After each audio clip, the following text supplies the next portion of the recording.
To close a deal, a seller sometimes needs to visit the client in person.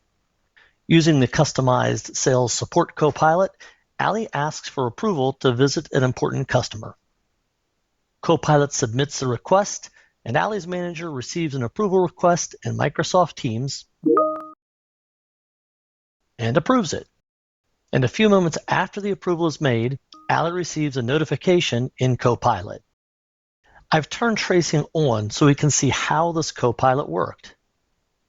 Copilot intelligently parsed the data from this request to populate these 4 fields. This was set up as an action. On the Details tab, I gave the action a description so that Copilot would know when to call this action based on user prompts. The action called a Power Automate flow. On the first step of the flow, I can ask for inputs.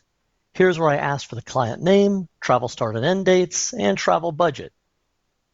From there, I launched a standard approval process, and it responded back to Copilot with the accept reject approval status. Back in Copilot Studio, on the action I created, it automatically knew about the 4 inputs from the Power Automate flow. Notice how the name and description helps Copilot know how to parse those values out of the user prompt. Notice also that I gave it plain English instructions on how to format those values so they would successfully be passed to the flow. And for the output, I let AI generate the message.